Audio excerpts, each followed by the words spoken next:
DraftKings Sportsbook is officially live in Ohio. New customers, download the DraftKings Sportsbook app and use code DEFEND to get $200 in bonus bets instantly when you place a $5 bet on anything. That's code DEFEND, only at DraftKings Sportsbook. Gambling problem? Call 1-800-GAMBLER. 21 and over and physically present in Ohio. Valid one offer per first-time depositors who have not already redeemed $200 in free bets via pre-launch offer. Minimum $5 deposit and wager. $200 issued as bonus bets. Eligibility restrictions apply. See dnkg.co/OH for terms.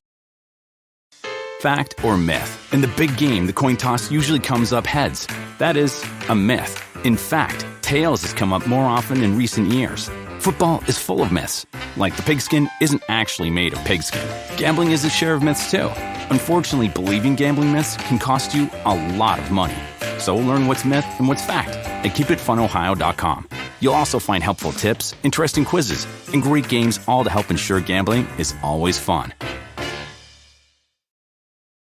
This podcast is a member of the Voices of Wrestling Podcasting Network. Visit voicesofwrestling.com to hear the rest of our great podcasts, as well as show reviews, columns, opinions, and updates across the world of wrestling.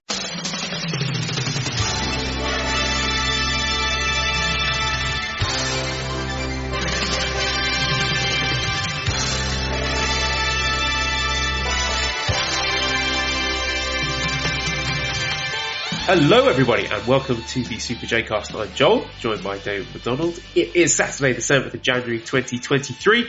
This is episode 241. Welcome to the presumably thousands of new listeners we would have picked up. This is the definitive number one podcast for New Japan Pro Wrestling.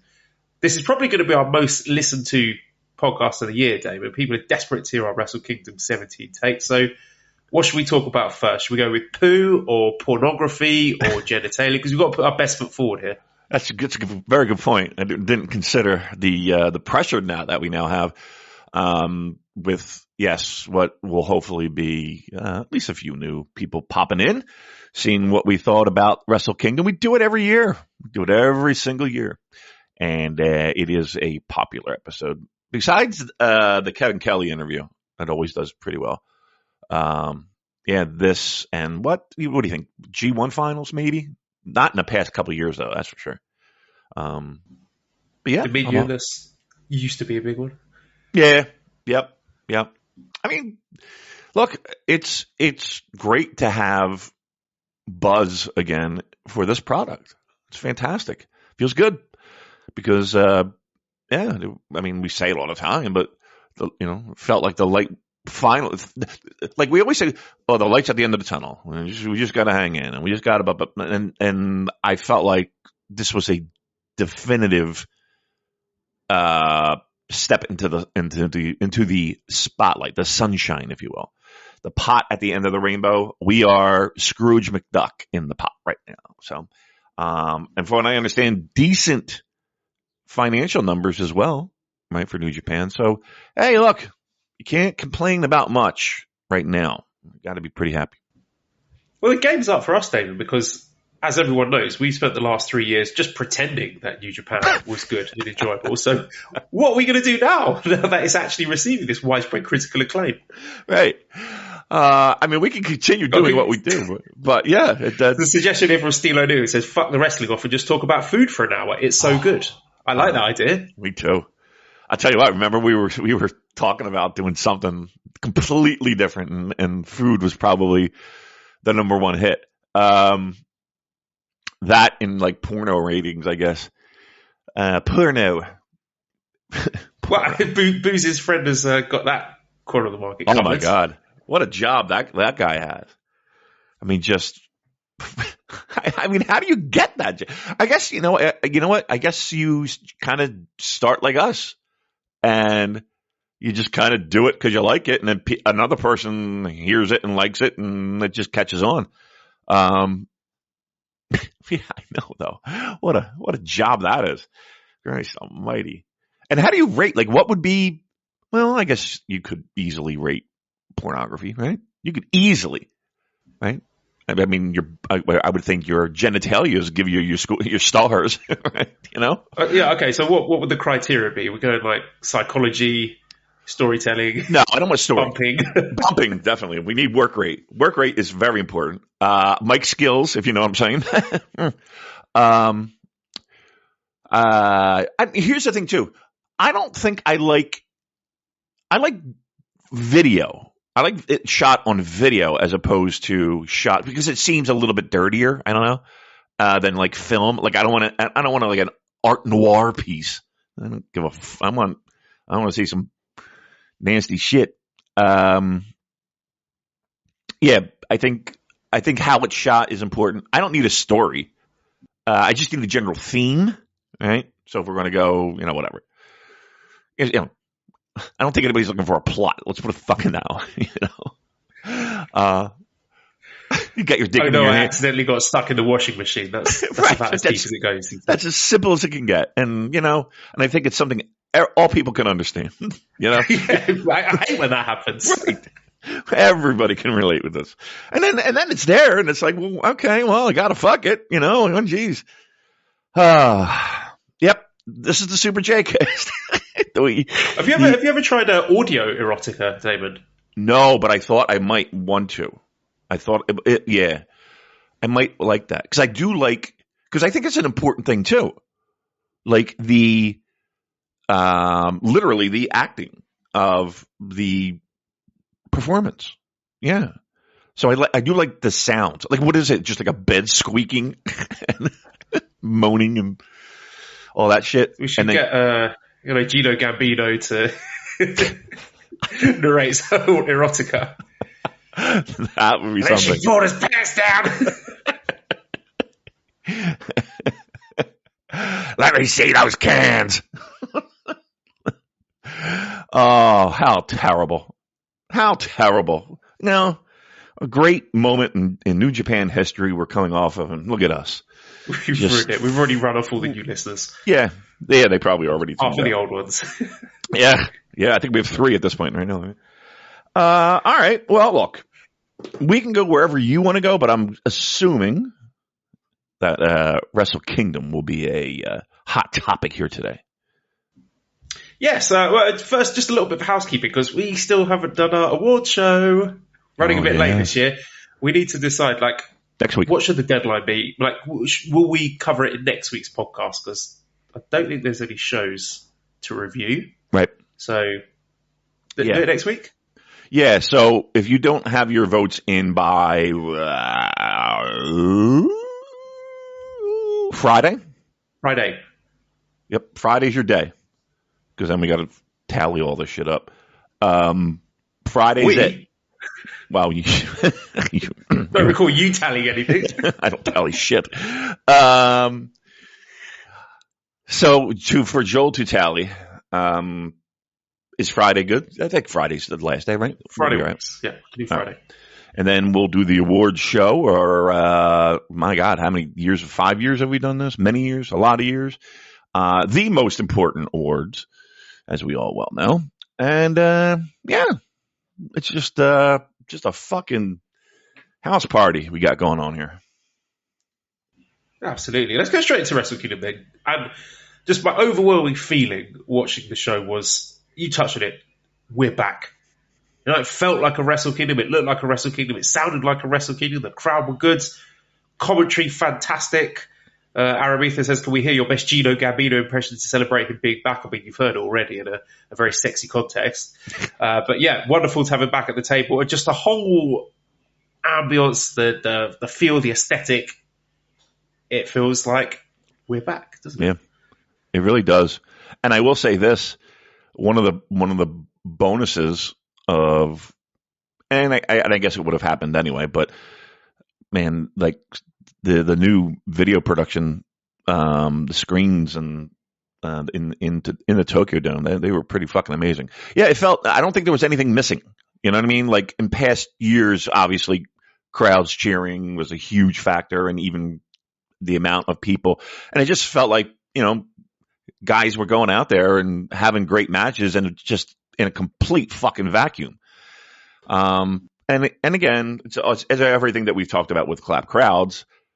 But in the end, like, it's night and day. It's just such night and day. I thought the show even though I woke up at 1 o'clock in the fucking morning, dragged my sorry ass down here to do this. We opened up the Discord. That was a kind of a spur of the moment thing. And that show flew. I really felt like that show, and it got over at 5, 6 in the morning for me. So it was. I thought it went by. Nothing dragged. Nothing. There was at no point was I sitting there like, well, maybe at the main event, but I thought the show was outstanding. Yeah, agreed. I think that's reflected in the numbers that have come out of this. We've got the attendance 26,085, so a very similar level to Wrestle Kingdom 10, Wrestle Kingdom 11, which is before the big recent boom period. But still, I think a pretty respectable number. I think the company would have liked 30, but I think they'll be happy with 26. And keep in mind, for context, that's only 4,000 fewer than they got for night 2 of Wrestle Kingdom 14, when we had that huge Okada versus Naito blow-off match at the end of the Double Gold Dash, which was pre-pandemic. And of course, that was the second night of Wrestle Kingdom, but still, it's worth keeping in mind. So Matt says, New Japan seem very happy with the attendance, but the numbers were way down on pre-COVID levels where there's still restrictions in place. I don't believe there were any restrictions. I mean, there was the little caveat about not being able to do very, very long chants or songs, but that just was a non-factor in the end, as we said it would be. But evidently, since W says they got 92,409 unique viewers, 30% foreign. It's an all-time record for New Japan World. So, yeah, a huge worldwide success for them. We hear whispers of something along the lines of 40,000 new subscriptions. Wow. So, all things considered, I mean, it's an absolute home run by all metrics, but the hard work starts now. I mean, you got to do everything you can to keep them there. It's one thing bringing them to the table, but making sure they stick around, that's the real challenge. Yeah, it is. And we've said it, that this company sometimes has trouble with that. Kind of, at least in recent years. And again, there are a lot of factors that go into that, but keeping that momentum and keeping that feeling of buzzworthiness and keeping that feeling of, okay, I got to check out this next show and I got to make sure, it's on my calendar for us, we're watching everything. But to have those extra people come in and, let's have that credit card get hit another month and another month. That's the important thing to do at this point. They got to keep their eye on the prize. And I'll go so far as to say that they have things set up post Wrestle Kingdom that are, at least to me, very interesting and very, it feels like some thought went into that. It felt like that we had a great show that helped build, and Dash does this too, helps build to the future. And I think in the past, it felt like it was maybe not that much. It was, let's just get through this event. Whereas this Wrestle Kingdom felt like, we're going to put on a great show. We're going to put an exclamation point on some of these feuds. But we're also going to, have little teases and nuggets and changes to keep people, on board. Yeah, because, we'll talk about New Year Dash later, but in recent years, it's felt like it's been a bit flat. Everyone's been sitting around waiting for exciting new angles to whet our appetite and keep us watching for the January tour, whatever that may be. And I think this year they've really delivered on that. But we will get there in good time. Let's start off with the opening match number 1, which was a 3-minute time limit exhibition match where Ryohei Oiwa and Boltin Oleg drew after 3 minutes, a timeout draw. So I think just by looking at the timing, the venue of this, the presentation of Oleg Boltin, they have high hopes for this guy. Like, this is not just a regular young lion. He came out with his singlet. He looks the part. He looks like a monster. He's fluent in Japanese. I don't know if anyone watched the backstage comments, but he is absolutely adept at speaking the language. And this is a huge spot to give a guy his debut. Can you think of any other young lions who were given their debut at the Tokyo Dome? It's pretty much unheard of. But the fact that they singled him out and are presenting him differently, he's got all the skills, all the tools in his box to be a big star for this company. I mean, whether or not it will turn out to be, it's impossible to say because there are so many moving parts and so many unknown factors, but certainly a promising start at the very least. Yeah, on paper, it sounds like a slam dunk. I mean, I don't know if we can gather that from his 3-minute exhibition, right? I mean, but I think the resume, the CV, if you will, has, everything that you're looking for. He's not young either. I mean, he's not like he's 19. He's like in his late 20s, early 30s, if I'm wrong. Am I right? Yeah, he's 30 years old, exactly. Yeah. So, I mean, I'm not saying that the fucking clock is ticking hard, but yeah, they got to shit or get off the pot with this guy. I mean, we can't go through the normal tropes of young lioness. We're gonna baptism by fire, I guess.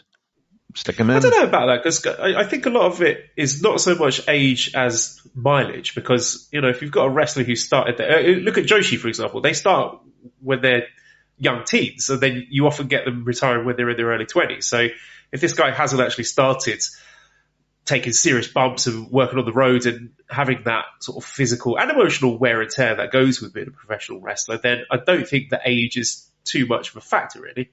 Well, I'm going to disagree only in the sense that when you add age to everything that you just said, that recovery time and all of that doubles, right? And in some cases, as you get older, triples. I mean, a young body who is fit and maybe is able to not only take a little bit more punishment, but recover quicker. So that would be my only concern. David, that's what steroids are for. Oh, my bad. right. Get on the gas, my friends. Get on the gas. All right. God, I'm sorry. All right, let's move on then. Opening match number 2 is the KPW 2023 Right to Challenge New Japan Rambo. So we had a lot of guys in there who people were surprised that not being included on the main card. So we had the winners were Great Okan, Shingo Takagi, Sho, and Toriano. Defeated Aaron Henare, Doki, El Phantasmo, Evil, Hikuleo, Jeff Cobb, Kenta, Mikey Nichols, Rocky Romero, Ryusuke Taguchi, Shane Haste, Taichi, Tomohiro Ishii, Yoshinobu Kanemaru, Yujiro Takahashi. Match went 30 minutes, 37 seconds. SM North says, why aren't we all talking about Hikuleo immediately eliminating himself from Rambo? I mean, Henare was talking about that. It did happen. Referees didn't catch it, but maybe we need some VAR for the Rambo. Also worth pointing out, the first official elimination was Evil. So, we got the crowd's back, the cheering's back, people are watching, and look where they have placed House of Torture. So that tells you quite a lot. I particularly enjoyed Kenta's power walk into the ring. But, aside from that, there weren't really any surprises, no nostalgia acts, no, people surprises coming from abroad. And, it was just a whole lot of nothing, really. I don't think there's anything that stood out about this. Yeah, I mean, the biggest things were the names that you mentioned. Not that anything spectacular happened while they were in there, but it was just the fact that there are a ton of names that, they go out, they do. You could make a really good card out of those guys just in the Rambo. No doubt. And you know what sucks, though? It's like, okay, maybe it's an easy payday. Maybe it's a, whatever you want to think of how long they need to be in a Rumble. A lot of those people that were in that Rumble were people that have been through the entire mud of the past 3 years.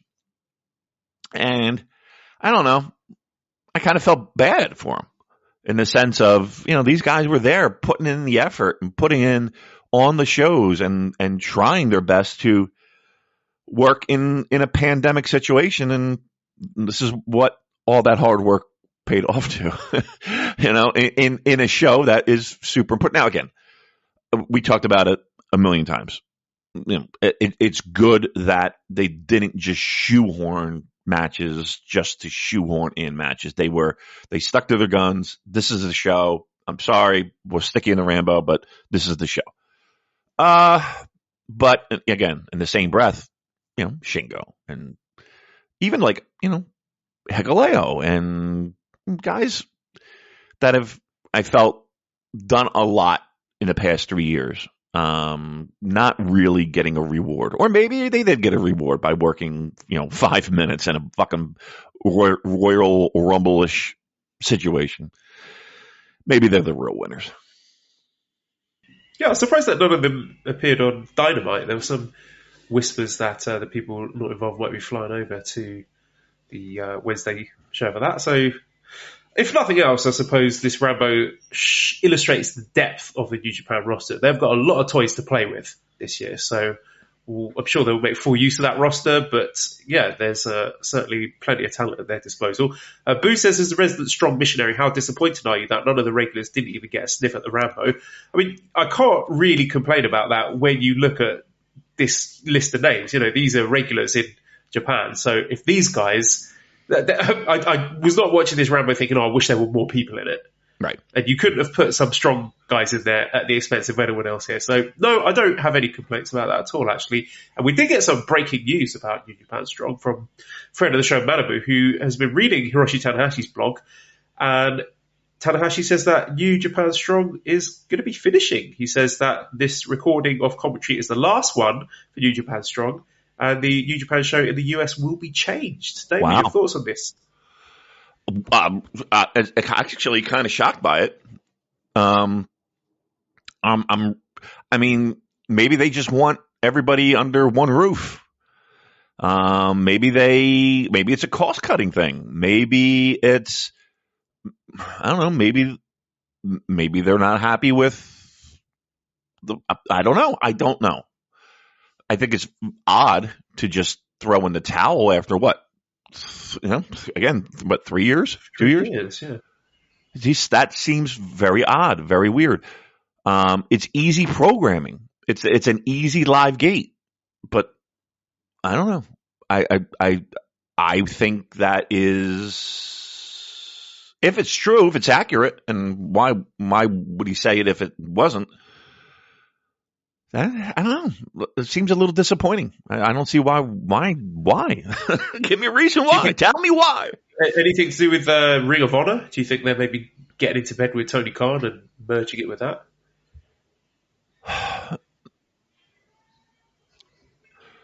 I think a combination, a combining of talents and a combining of that is probably the most logical reason. Because I think collectively, if they can work together, that would be a nice, powerful mini brand for everybody, right? That combining forces and combining resources and all that. So yeah, I mean, that would be the only thing that I can think of that would be a solid reason why.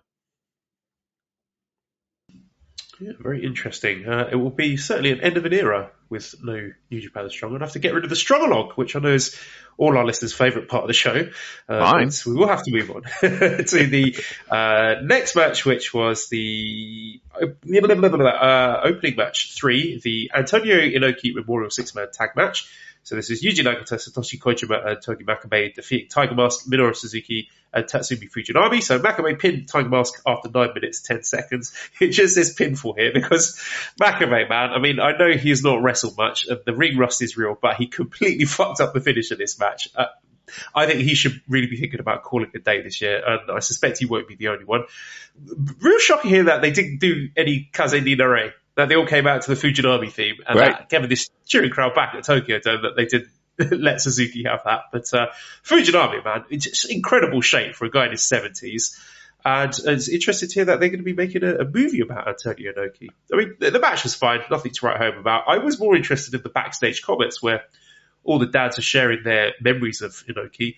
And they're all really horrible things, like talking about him walking around with a stick, hitting people who didn't, perform at the level he wanted, and him publicly berating people for, poor attitude. And, none of them had any pleasant, nice things that he did. So, that was quite interesting, shall we say?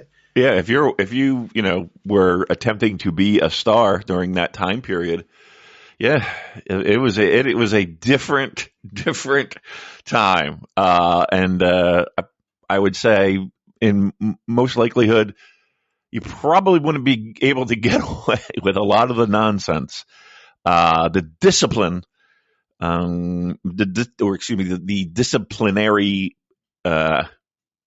actions for some of these guys. But yeah, I mean, and also, sorry, asking Yuji Nagata of all people to share memories of Antonio Inoki, who's probably the man single-handedly responsible for sabotaging Nagata's career by, for those who don't know, making him have shoot MMA fights against two of the best heavyweights on the planet in the form of Mirko Krokop and Fedor Emelianenko. Yeah. So he's probably still a bit salty about that. I would be. Yeah, you think so?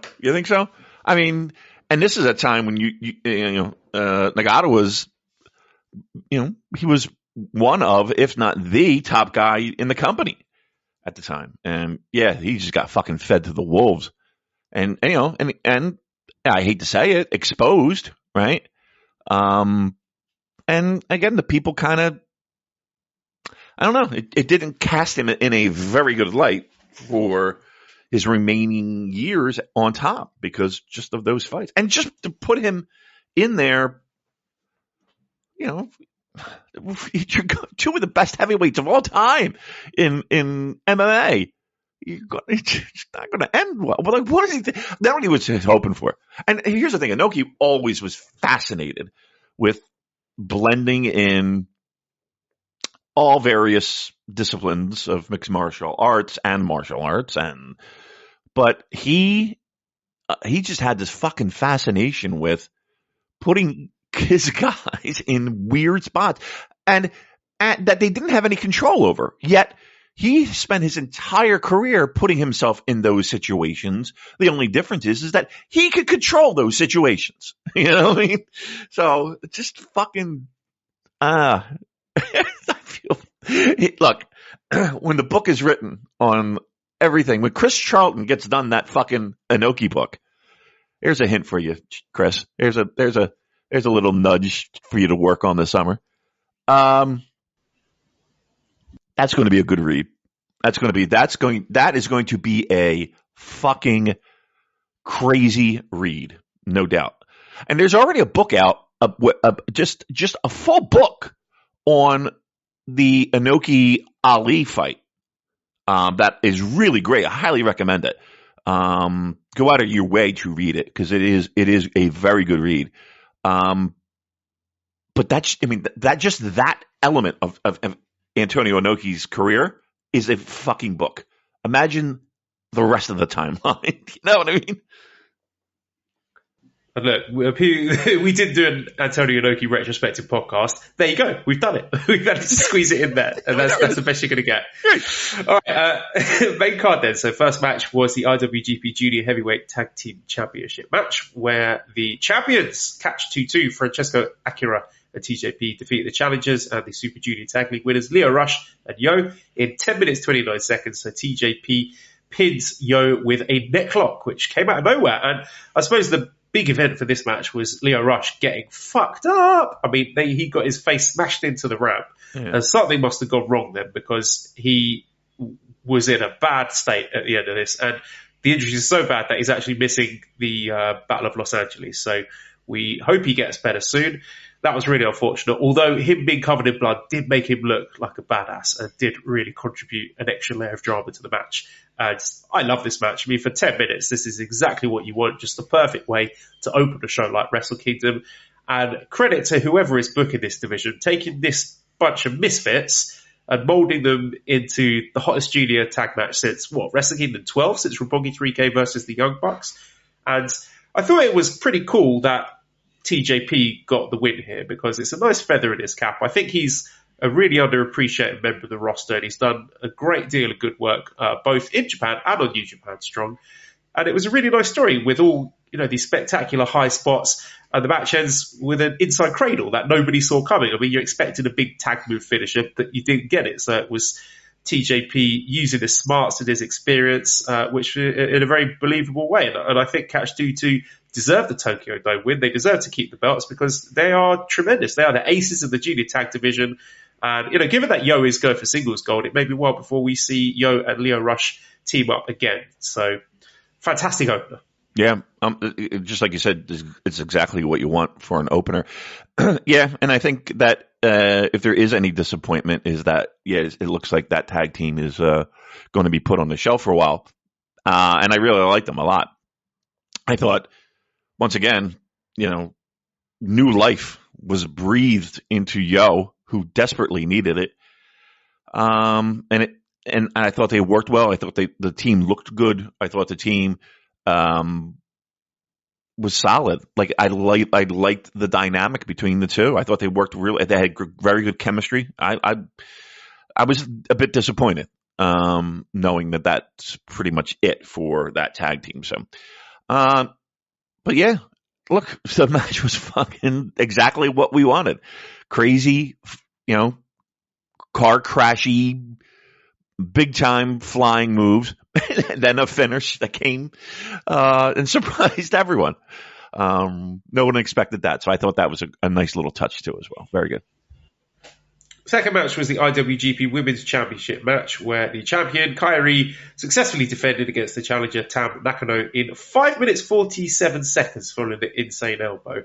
I was looking at Tam Nakano's outfit and wondering if she was my Jewish sister from another mister, because they look like what appeared to be stars of David all over again. But I looked up and these are actually Kagome crests, which are sort of warding off evil spirits. But cool outfit anyway, Tam Nakano, even though you didn't win. Kairi entrance was fantastic, one of the best on the whole show. She just looked like a huge star. Entrance music's great, outfit's great, the whole aesthetics of it was wonderful. But this match was really short. There's no getting away from it. And if the goal is for people like me to watch this stuff and think, wow, this is great wrestling, I want to watch some Stardom, then purely on that metric, it's a miss. So we'll talk about the Mercedes Moné thing afterwards, but what did you think of just the match itself? I felt like it was a shame that 5 minutes. We have tons of stuff that they had to squeeze into a 5-pound bag, but 5 minutes. Correct me if I'm wrong. It's like everybody else got more time, right? I don't think there was a match that went under that, right? And you're right. Correct. Yeah, and you're right. You want. Look, here's what it felt like. Unfortunately, it felt like everyone was waiting for a match to get done so an angle could occur. And when I say everyone, I mean people at home. People kind of knew the big spot was somebody walking down the aisle. And that kind of sucks. And it puts them in a weird position, 5 minutes, get as much as you can in, but know that 5 minutes is your limit, and because we got to run this fucking angle. So, it's it's a little disappointing, but plenty of eyeballs on the product, that's for sure. Sure. Then, of course, we did get the debut of Mercedes Moné, the artist formerly known as Sasha Banks. I thought she looked really cool. I know the outfit was very busy and a lot of people had opinions on that. I thought she looked great. The move that she did on Kairi was very weird. I don't know if it was a botch, but I watched it a few times, still couldn't quite figure out what she was going for. Promo wasn't great, but who cares? I see so much stuff online. Oh, she fucked up her debut, blah, blah, blah, blah, blah. I'm not as upset by this as others. I don't think it's going to make the slightest bit of difference. She will be absolutely fine. So, the match against Kairi is official for Battle in the Valley, and those tickets are selling like hotcakes, and they are expensive. They have definitely pumped up the price of those since, but there's very few of them left. So, looking at the metrics for people that signed up for New Japan World and how these tickets are selling, so far so good for Mercedes Moné. Yeah, it's definitely a sizable and noticeable impact. I don't even know what the price tag is for her to be brought in, but they have to feel that they're able to at least recoup whatever that is. And from the sounds of it, it's a solid investment. It's an absolutely solid investment. Now, again, there's all kinds of shit going around of her not going to AEW and her signing with New Japan and not necessarily Stardom and all. I don't know how it's going to pan itself out. but it's undeniable that she helped make this a huge success. And yes, I think, look, the outfit, I'm not going to curse an outfit. Who cares? It wasn't my cup of tea, but okay. She could have shown up in a fucking trash bag and it wouldn't have mattered, you know? She brought it. And I think hopefully it's not a quick hit when it comes to this. I hope that this is, you know, at least a couple of months and not just we're popping one house and she's back to the Fed, you know? So fingers crossed. That's my only concern is the price tag, how many dates, how many shows will she be on, and her involvement in, and hopefully it's just not, I'm in, get my money, and I'm out the door. Aaron writes in and says, do you think the lack of Kyrie, Mercedes, etc. at New Year Dash is indicative of the IWGP Women's title already being an afterthought as far as New Japan is concerned? How often do you actually think the belt will be featured on New Japan shows within Japan? No, I don't need to see that, and I don't need to see Mercedes Moné, her dates being wasted on New Year Dash. Whether or not it's Mercedes Moné, whoever is involved in this IWGP Women's title, the intention, as far as I understand it, is that it is defended on the high profile, the A shows for New Japan. So things like your Wrestle Kingdom, your big shows in the US, Dominions, things like that. So I think, you know, if I had to put a number on it, maybe what we said, maybe 5 or 6 defenses in a calendar year. Yeah, I would say in that ballpark, right? It's not going to be on a Road 2 show in Nagoya. But that's being said, you do want to keep it in people's front and center, and the company does do a terrible job. New Japan, Stardom, I don't know, but New Japan does a terrible job of that, of giving someone an opportunity, and then that belt cools off because they got their mind focused on, I don't know, whatever the fucking belt of the day is this season. So that's my only hope, is that 5 is enough to keep it. I think look, if you do 5, you do have the opportunity to make these matches special. That being said, you can't have them be 5-minute matches, right? Like we need to have a 20-minute match, maybe even a 30-minute match, to not only make this scarcity of defenses make it seem important, but also, okay, when these matches occur, we know we're going to get a banger of a pro wrestling match. Yeah, absolutely agree. Third match then was the IWGP Tag Team Championship match with the challengers, the winners of the World Tag League, Yoshihashi and Hiroki Goto, the team of Bishamon, defeating the champions, FTR, Cash Wheeler and Dax Harwood in 10 minutes, 10 seconds. We got it, Damon. Yoshihashi pinning Dax Harwood. That's what we all wanted. This was a great contrast to the junior tag match, which was, high flying, top speed athleticism. This was just grumpy, beefy dudes beating each other up and that. They beat the shit out of each other, and it was wonderful. Yep. Just there are some moments like the Yoshihashi Cash apron suplex spot. Just incredible stuff. Great creativity. I bit on all the false finishes. The crowd loved it. And again, this is exactly what I want from a heavyweight tag match at Wrestle Kingdom. You save the 30-minute epics for smaller shows, do things like your Royal Quest. The Tokyo Dome, I want 10 minutes of heavyweights having a fucking fight. And that's what we got. And as I said, Yoshihashi pinning Dax Harwood, which was extremely funny. You could tell from the second FTR walked out behind the curtain, they had the boo-boo face on. But I will say Cash Wheeler really impressed me throughout this New Japan run, actually. I think he's the one who stood out. I know Dax Harwood is getting all the plaudits, but I think Cash has really looked fantastic. So I do want to say well done to FTR. I do hope we see them again, because I think they've delivered every single time they have appeared in a New Japan ring. And I'm glad we got them, and not just the Young Bucks again, just for the sake of variety. I mean, I love the Young Bucks. I think they're brilliant. I would love to see them in New Japan again. But it was great to see some fresh faces in the New Japan tag division. And they put so much thought and care into their work. Just the little details, like at the finish, Dax's spit flying out of his mouth when Yoshihashi kicked him in the face.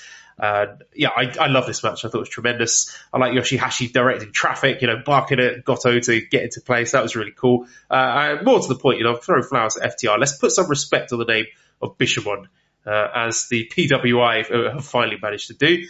They have evolved from two directionless mid-carders into a pair of grumpy veteran ass kickers. They're a mean pair of bastards, Damon. They hit hard. It brings me immense satisfaction to see yet again Yoshihashi shining in a high-profile match at the Tokyo Dome. And we need to stop hand-waving these guys because they're a legit quality tag team. I don't know if they're going to be holding the tag titles for any great length of time, but thumbs up to both teams involved here. 1,000%. I agree with everything you say. I want more FTR in my life.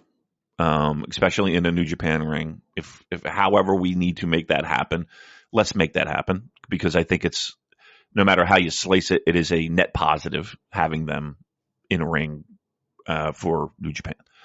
Goto and Yoshihashi. Look, as I don't want to say unsexy a choice when it came to World Tag League. I think everybody was kind of looking for other options. And I think people get disappointed with that when the other options don't hit.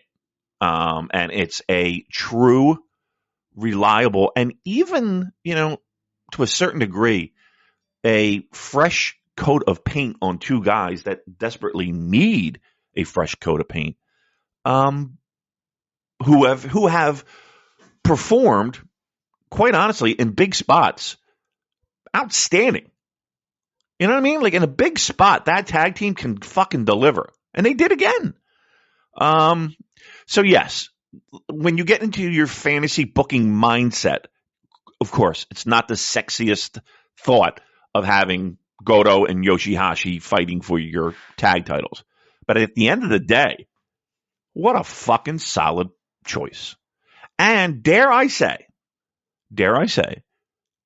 and I will take the big fat fucking L, and you can stick it right on my forehead. That was the right choice. That was the right choice. And I'm kind of shocked to be as into them after this match as I am. But yeah, sometimes you just have to come to the realization that, yep, that what you're looking at is good. And as much as you want to swim upstream against that, that's good. You gotta acknowledge it. And like I said, I think New Japan made a really solid choice here. Right, that's my first big dub of the night then, because I've been banging the drum for Bishamon for a while. So glad that they proved me correct this time. MBTL OUFC says, what's next for FTR and NJPW? More to the point, I know he's an Oxford United fan. They've got a FA Cup match against Arsenal coming up next week, so that's going to be an interesting one. But FTR in New Japan, I don't know. I don't know if they're going to be going back to WWE or what. I have no idea what is up with them.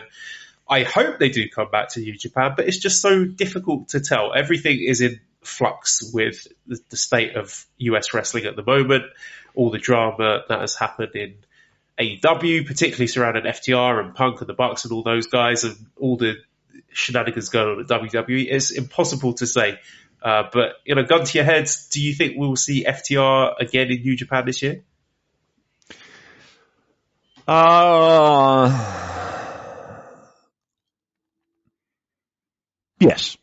Yes. How about that? I'll go yes. It's going to be, right now might be the weirdest flux time when it comes to U.S. pro wrestling, which has ramifications to other promotions around the world. But I'll say yes, because I know, even though things weren't announced, which is kind of disappointing, right? Usually during Tokyo Dome shows, you get the list of, the future shows during the year.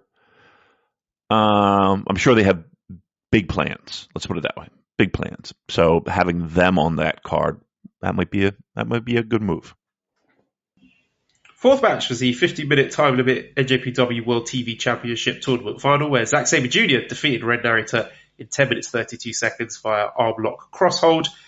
So we got a bit of everything here. We got lots of grappling. We got lots of quote-unquote strong style striking, kicking each other in the chest and the back. And then the finish was very MMA. I like the flash armbar finish. It's been well built up by Zach in 2022. He's caught out quite a few people that way.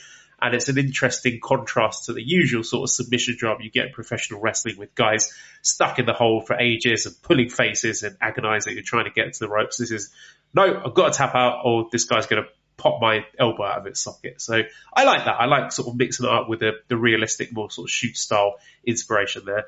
And yeah, what did you think of the match? I liked it. And I've liked everything from that tournament. And that 15-minute time limit definitely helps, and it does create a pace and a speed that is, you're not fucking about. Were you surprised with Zach winning it?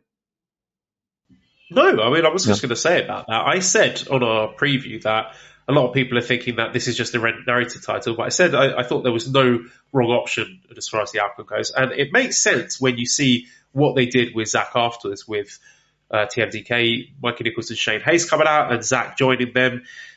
I've been talking about last year how Zack Sabre Jr. has bulked up. He's improved his Japanese. He's got his nice new hair color now. And I was wondering what that was in aid of. And now we know he's been being groomed to lead his own faction. And yeah, this is the reason. He's the front man now. And I think it's a really good fit because these guys, they've got history together in Noah. And Zach is a guy who can not only, he's a star in New Japan. He's a established figure. He's won multiple New Japan Cups. The fans know who he is. And I think he's the perfect guy to not only get over TMDK and establish them as a force in New Japan, but also establish the TV title. I think he's a really good guy to fit in with this dynamic of the 50-minute time limit. He's a guy who can do those sprint-style matches really, really effectively. So Ren, his time will come. He will be absolutely fine. But I think when you consider everything that happened after the match as well, I think Zach is an excellent choice for being the first champion. Yeah.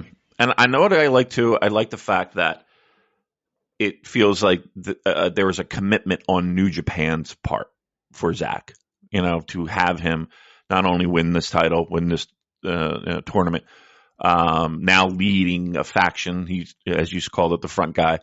That just shows additional commitment to a guy who is a top player, and vice versa. Him really. He's been living there for quite a long time and learning the language, and yeah, I like it on both ends, the commitment. But I think New Japan really look. You're a leader of a fucking faction. That you can't hand wave that. That's a spotlight, a very bright spotlight. He gets his first singles title win. I don't know. Feels like they're going to be doing a lot with Zach, which is always good. Always good. And he's calling out for the nurses, the fair pay, right? I think everybody. Yeah, called out Rishi Sunak for that. But, Damon, he hasn't logged into Twitter.com for a long time. So does that invalidate all of his achievements so far? Why?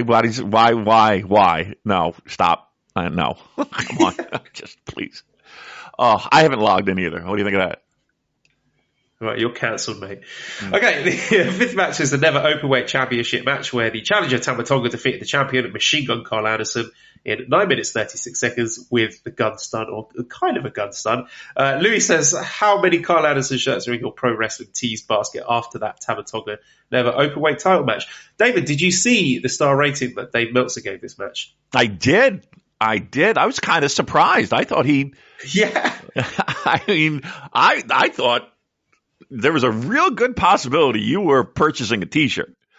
And again, when we were talking in our Discord, I was saying that is I thought that was like a 3.5, close to 4. Like you could make an argument of him putting out a 4. Obviously, I'll say, if he could bump properly for his own finishing move, then I would have given it a 4 personally. But that was quite a significant botch. And what was, apart from that, a very, very good match. Yeah, they worked really hard. I think so too. But yeah, what did he give it? 2.5 or 2 and Wow. He didn't even break the three. 2 and 3/4. Didn't even break the three. Unbelievable. Unbelievable. I don't think it was that bad. I don't think that was that bad. But look. Correct me if I'm wrong. Aren't we hearing whispers about Hikuleo's interest or interest in Hikuleo? Yes. Yeah, we will get onto that later when we talk about Dash. But yes, that's in the pipelines. Okay. I mean, not for nothing, but I've been pounding that fucking drum for years that this guy is tailor made for Vince. Vince fucking beats off to Hikuleo, I bet. Ugh, that's gross. Sorry, Hikuleo. Don't mean to put that in your head. But yeah, I mean, it does seem that way. It seems like the boat's going that way. All right, next match, please. Well, I just wanted to say fair play to Carl Anderson because he had his working boots on, and I thought he delivered. He exceeded my admittedly low expectations for this match. And I thought the post-match stuff was really heartwarming because Carl Anderson came out and congratulated Tama Tonga because, of course, they got a lot of history together as the Bullet Club OGs. And Tama Tonga had his daughter there, and his daughter was saying that she still doesn't forgive Carl Anderson yet, which is very funny. So they reconciled. And so something Joe Lanza was talking about, actually. You can tell with pro wrestlers when it means something to them, when they get emotional by looking at their eyes because they drop the act and the work, and you could just see it in their eyes that real emotion is speaking through. So Tama Tonga and Carl Anderson obviously got a lot of fondness for each other, and yeah, I thought they did a pretty good job here, all things considered. Ben says, can Tama bring back the excitement that the Never title used to have? I mean, to be honest, he's been given short shrift here when he was Never champion. I mean, I thought the match where he got it from Evil was really, really exciting, and then after that it was just Carl Anderson again in a match, which was good but not great. So let's give Tama Tonga some proper hard-working guys to showcase what he can do, because I think he's got all the tools to be a perfectly credible and exciting Never Openweight champion. Yeah. Let's give him something that he can sink his teeth into, and then we he's one guy that constantly you're like it's absolutely there, but you're a little unsure if he gets the right opportunities, right? Or if it feels like he has to always constantly climb uphill, especially when it comes to like programs and people he's in the ring with and all that stuff. So yeah, I hope it's going to be a decent time with it, because I think it's important if we are ones to evaluate a career. This is an important step for him, because we're still kind of trying to figure out who he is and what he is and what he can become. I think this reign is going to be vital for him to show that. Yeah, and he's really done a terrific job over the past 12 months or so, getting himself over to babyface. The fans love him. He's emoting really well. Like, you can see how passionate he is and how much it means for him. He's got himself into absolutely spectacular physical conditions. So, yeah, let's see a bit more from this run. Please, not a one and done like we had last time. Let's move on then to the sixth match, which was Keiji Muto's last match in New Japan, where the team of Shota Umino, Hiroshi Tanahashi, and Keiji Muto defeated the LIJ team of Bushi, Sanada, and Naito. And as expected, it was Shota Umino pinning Bushi after 9 minutes 20 seconds with the Death Rider. And whilst this was celebrated as Keiji Muto's last match, I think it was quite rightly, equally, if not more so, a showcase for Shota Umino to get over him and his upcoming feud with Tetsuya Naito. But I will say the Keiji Muto bits were extremely funny, and it was just fascinating, not only watching the match, but the post-match and the backstage stuff that Hiroshi Tanahashi has been put in there, not just for the sort of generational, past, present, future aesthetics of it, the history aspect, but he was there to babysit Keiji Muto. Yeah. Okay, of course, we got the kayfabe stuff with him, telling him not to do the moonsault, which was very, very funny. He pulled a very funny face, and I like that. But he was there to keep Muto in check. He was in control of the layout of the match, and then the post-match, as they left the ring, I've said before, people say Keiji Muto can't move anymore. As soon as that match was done, he was out of the ring like a fucking greyhound, but Tanahashi was not going to let him get away. Tanahashi was right there with him, walking together with him down the ramp, holding him up, making sure that there was, a bit of bugging going on for the fans. And then for the backstage interviews, every time Muto was talking, Tanahashi's also got a mic and is going, hi, hi, hi. So he was there like policing what Muto was going to say, because I'm absolutely convinced that they would have watched all the stuff that Muto has done as he's run roughshod over the Noah roster and thinking, right, that is not fucking happening here, not on my watch. Right. It's a proper professional like Tanahashi. So he was there holding the microphone to guide the interview, to make sure that Muto didn't just fuck off after, one sentence like he did with the last Noah appearance, the Nakamura match. And guiding the interview, encouraging people to ask more questions to Muto, there to sort of jump in case he tried to bury anyone from the roster. It was quite funny seeing Muto complaining backstage that the entrances were so long he didn't get a chance to get all his shit in, because he was saying he wanted to do all these Inoki spots but he didn't have time to do them. And that also his enduring memory of the Tokyo Dome was losing to Tanahashi at Wrestle Kingdom 3. And you can listen to Chris Charlton's podcast Eggshells, where there's an interview with yours truly about that match. That's right. We did get the shout out from Kevin Kelly there, so we love you, Kevin. With my gag that Muto was going to be in the car park by the time the match had finished. But yeah, just absolutely fascinating the way that Tanahashi, I think, was explicitly given the role to don't let this guy get away with any of the bullshit that he's done with Pro Wrestling Noah. That's hilarious, because you know what? And an excellent perspective by you, because I didn't necessarily pick up on all of that, right? But as you're saying it, it's like, yep, yeah, there you go. Yep, there you go. And it does kind of all add up, right? This guy, he's not going to sabotage. He's not going to we're not going to have a CM Punk moment here. Yeah, seriously, watch it. Watch the backstage stuff. They've got him pinned in the middle. There's Tanahashi on his right and Shota Umino on his left to make sure that he can't escape, and just inviting more questions. It's so interesting. Yeah, that's pretty great. Unbelievably great. All right, so now he's done, he still has his main retirement match to go, right? There's nothing else planned in a New Japan ring, correct? Correct, yeah. And that's a surprise, because I thought the Yokohama Wrestle Kingdom thing would be centered around Muto, and it's not. I don't know if that was a plan that changed, because he wouldn't play ball, but yeah, this, as far as it seems, will be Keiji Muto's last match in New Japan. I mean, look, he's cut from that Inoki cloth. things are a little different back then. But yeah, okay. Look, here's the thing. I thought the match was fine. And obviously it wasn't great. But for what we wanted to do and what we wanted to showcase, and, we got a guy hobbling around the ring who can barely fucking move. It was fine. It was fine. And again, the idea of torches being passed and generations in the same ring. So it was good. It was fine.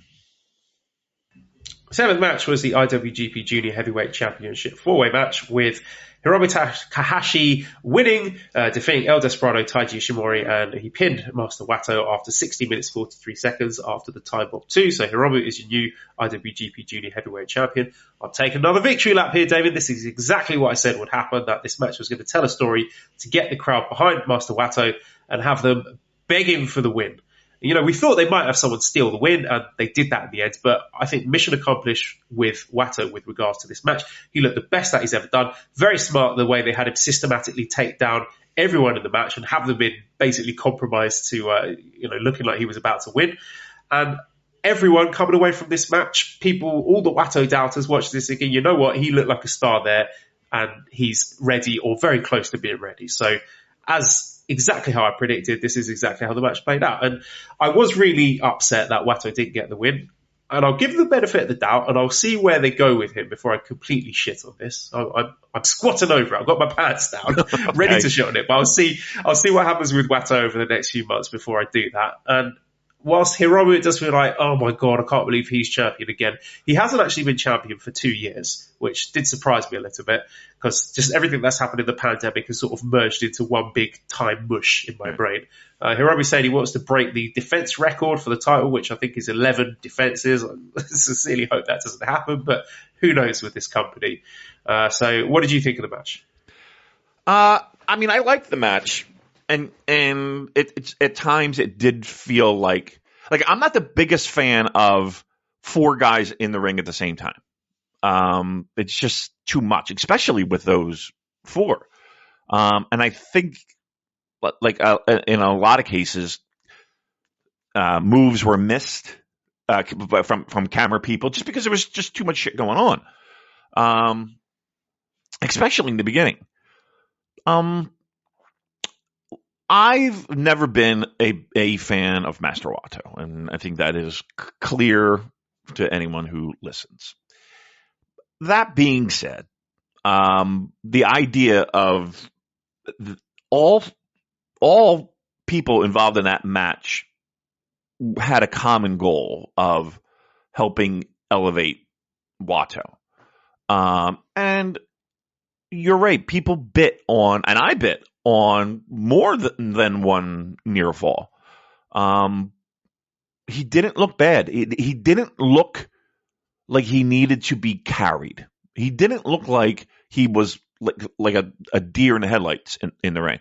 Like, it felt like he was comfortable, finally. Now, again, he's in the ring with some fucking talented pro wrestlers. But you still have to do it. You know, you still have to be able to physically do it. And the crowd got into it. And I think that was a key to that match. Look, everybody likes the underdog. Everybody likes to see that underdog fight from the bottom to the top and get to win the match. And everybody was on board with it. And they didn't have to be, right? They didn't have to be. That could have been anybody else, and they could have hand waved it and been like, I don't give a shit. He could fight his way. All he needs to do. We don't care. But he helped the fans care. And I think that is the biggest growing moment for Wato when it comes to in-ring. Like, I think that was a key learning moment of him being able to work to make that happen. And it absolutely did, to perfection. With not only the live crowd, but people at home. So, like, if that was the goal, which it seems like it was, how can you not give it an A+? That's a great job by everyone in the ring to make that happen on a guy who admittedly struggled. And it's interesting, actually, because Hiroi Kawato, when he was a young lion, that was the one thing he was really good at, is having that crowd connection. So it's interesting that he sort of lost that along with his confidence, but now starting to find that again. But as I said, Hiromu is the new champion. Andrew says, is there much more for Hiromu to do as junior champion? I feel like while all of his success has built him up, another run doesn't do much more, and a move to the heavyweight division would be much more exciting. White Castle is offering Sloppy Joe sliders and mac and cheese nibblers for a limited time only. These offerings are the perfect comfort food for the season. Cravers and non-cravers alike will enjoy our 3 Sloppy Joe sliders and mac and cheese nibblers. Nothing says cozy like the Smoky Joe and cheddar cheese with crispy onions, the Spicy Joe with jalapeno cheese and jalapeno crisps, and the Sloppy Joe with the sweet and tangy flavor, and the crispy on the outside, creamy on the inside mac and cheese nibblers. Get the comfort food you crave at your nearest Castle. Limited time only at participating Castles.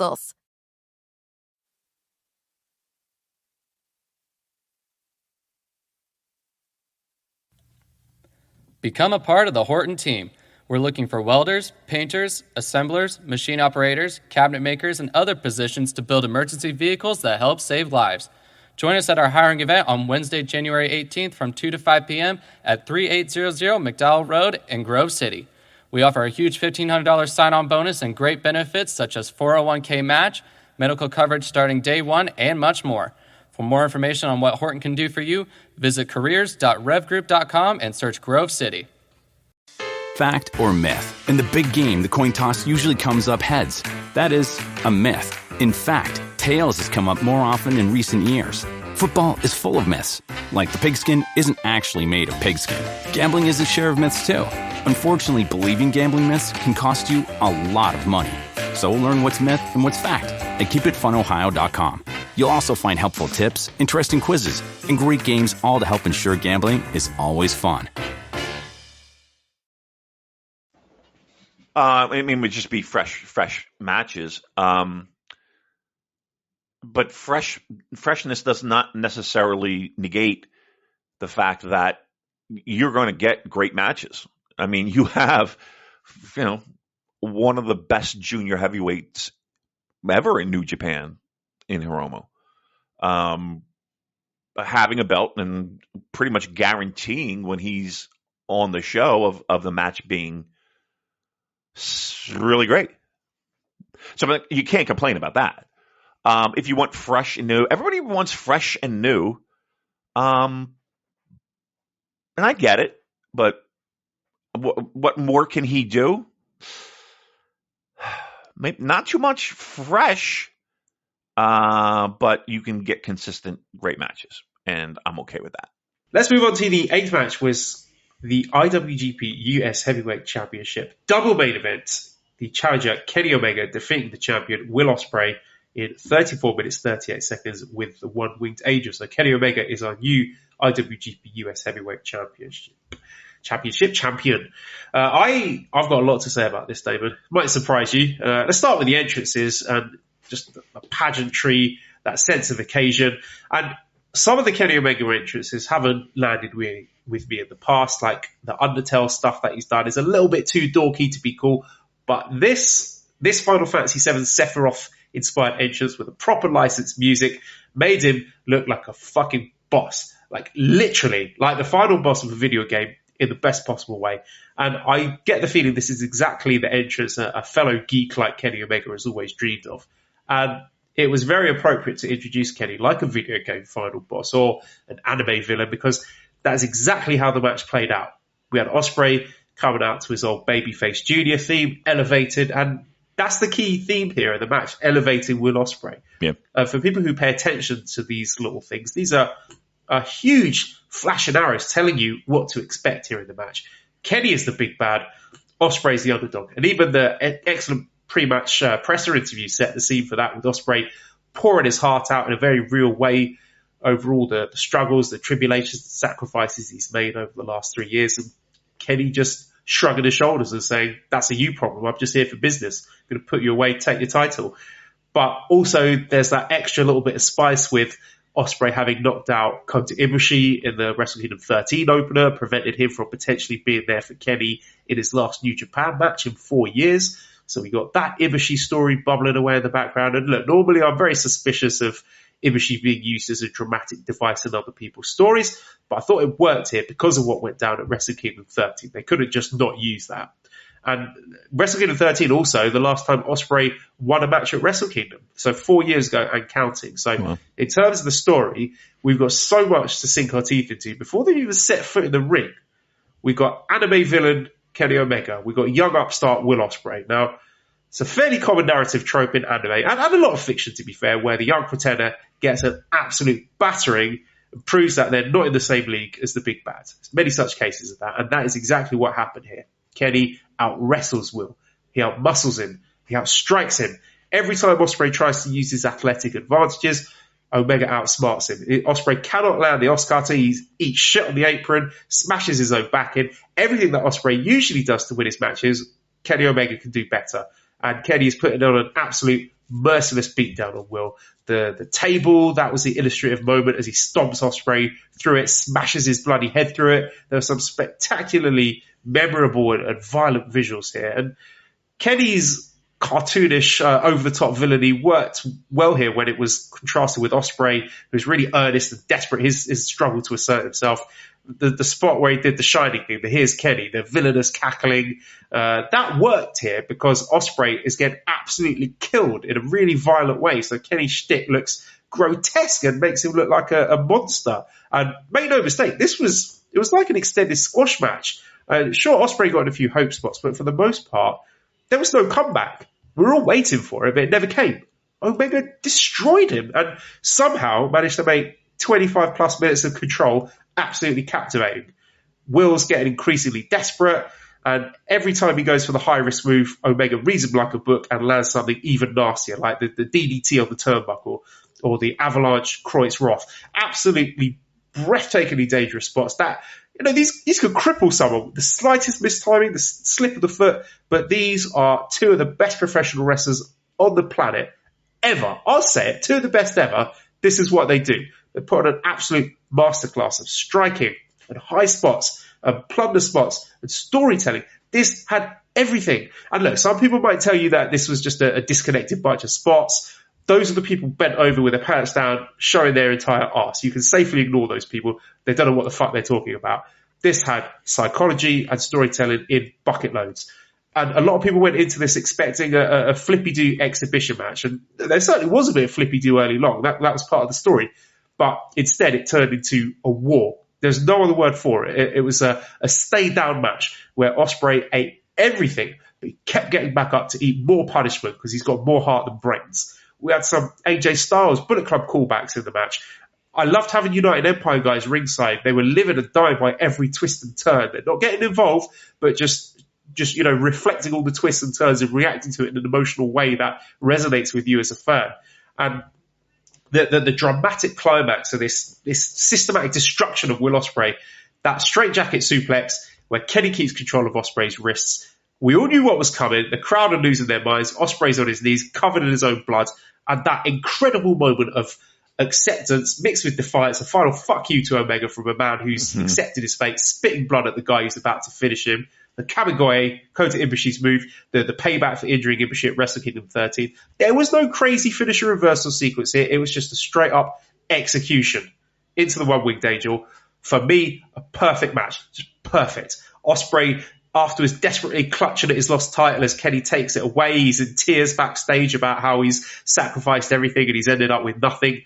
Nearly a flawless victory for Kenny, apart from the fact that Ospreay managed to give him a black eye with that the cheeky Nando's kick. And I'm sure that was accidental, but just a tremendous happy accident in giving Will just a little glimmer of hope in the future that, he got his head caved in, but he managed to give Kenny a black eye. So, there's something for him to build on there. And you know what? The really crazy part of all this is chapter 1. Right. Now, I'm not saying that they were holding back, but in a narrative context, these guys, they've only just started their story. This could be 2 matches. It could be 3 or 4. The sky's the limit here. They can and they will build on this because although Kenny got a dominant win here, what this match has done, just like Ospreay's entrance music, is elevated Will Ospreay. Thank you. It's not quite a Bret Austin double turn, but I think people are going to walk away from this invested in Will Ospreay. And that was the goal of the match for all the lapsed viewers, the new subscribers, just like Jericho did for Omega in 2018. Now Omega's paying it forward. The fans that came to see Omega will stay for Ospreay. They get that emotional and dramatic hook with Will Ospreay, set the table for war. Because now we've got 2 final bosses for Ospreay. He can't beat Okada. And Omega just proved correct everything they've been saying over the last 12 months by battering Ospreay from pillar to post. This is Will's, what I like to call the Kikuchi moment. He's lost at Wrestle Kingdom 15, lost at Wrestle Kingdom 16, lost at Wrestle Kingdom 17. That's 3 huge losses. The story, he can't handle the pressure. So he set up that clear redemption arc for him. He's got to beat Okada. He's got to beat Omega. And he's given himself 1 year to do it. That's your story. It's simple. It's effective. Will Ospreay has got 1 year to put up or shut up. And Will Ospreay and Kenny Omega, they gave us an all-time great match, the start of a classic pro wrestling story. They will meet again. Could this main event again next year? Why not? Absolutely they could. Could Will Ospreay win the G1? If so, is it going to be Okada that he faces? Will it be Kenny? There's a lot of questions, a lot of mouth-watering, huge money-drawing directions, all set up possibly by the best match from 2 of the best in the world. This was a gritty, emotional, physical underdog performance from Will Ospreay, who's taken years off his career by letting himself be put through absolute hell, bumping like a lunatic. And let's throw flowers at New Japan Pro Wrestling Kenny Omega. Because, look, I like AEW Kenny. He's had some tremendous matches, but New Japan Kenny just hits different. And I've missed him. I've made fun of him while he's been gone. I've talked a lot of shit about him, but god damn it, am I so happy he is back. It just feels right. There is something about Kenny Omega in that blue ring in front of the Japanese fans, the different kind of reaction he gets from them, the different kind of matches he have. It just feels more powerful and more impactful and more epic than what he does in the US. So bravo Will Ospreay, bravo Kenny Omega. We set the bar at the fucking stars for this match. And somehow these crazy bastards over-delivered, which almost beggars belief. I said last week, this could be one of the best matches of all time. And they somehow created a piece of art that was way better than what I imagined. David, what did you think? Where does this stack up with you for best match of all time? First of all, absolutely. You captured it. You captured it. The match was fucking unbelievable but it was fucking unbelievable in ways that we didn't even see coming. And in hindsight, yeah, okay, it makes a lot of sense. But the end goal, Kenny Omega comes in, and you're right, it beats the living shit out of Will Ospreay, and Will Ospreay is right there taking all of it and delivering when he can. This is chapter 1, right? Like, where do you, like, just from an in-ring perspective, where do you go from here? Like, like the idea that round 2 or 3, because these are still money matches. You mean to tell me you won't, you put this in a building in the United States, that's not going to sell? Oh, come on. You want to put that in Madison Square Garden? Unbelievable. So the idea of, and smartly, them giving Kenny that title, because once again, he's going to have that title, and he's going to have that title everywhere he goes, and that becomes relevant to everyone watching. This belt is important. What you've also done is, in a losing fashion, Will Ospreay is stronger. And you've added an additional element to not only his game, but I really even feel like Kenny's game too. Like, you're right. Kenny was a fucking animal. Like, he was just a beast. Like, just, it added some sandpaper to his game. And Will being able to take an ass beating like no other, and still finding ways to walk out of that match stronger than when he came in, is masterclass pro wrestling. Masterclass. Look, is it one of the greatest matches I've ever seen? Probably. I'm not going to lie. Probably. It's up there. It's in the mix. It's in the conversation. I don't know if it is number one, but it's in the conversation. And the fact that they were able to do that in a fashion that not only got both wrestlers over and got both wrestlers better than when they entered the ring. We have excitement, and we have drama, and we have simple, easy to digest storyline. That is the heart of pro wrestling now, but magnified a trillion times just because of the two guys that are involved in it. Imagine the promos leading up to that. Imagine just, the people are salivating for round 2. They are salivating for it.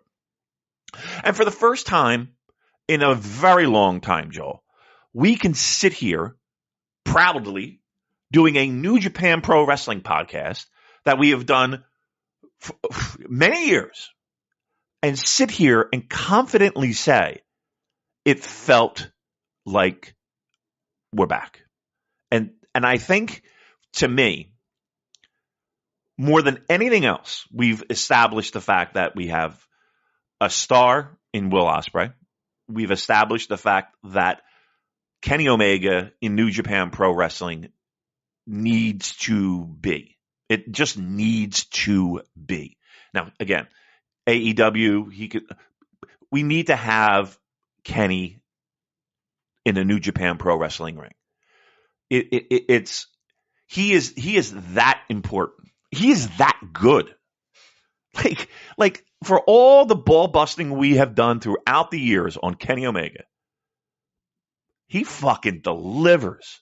And not only, again, gives you the great match,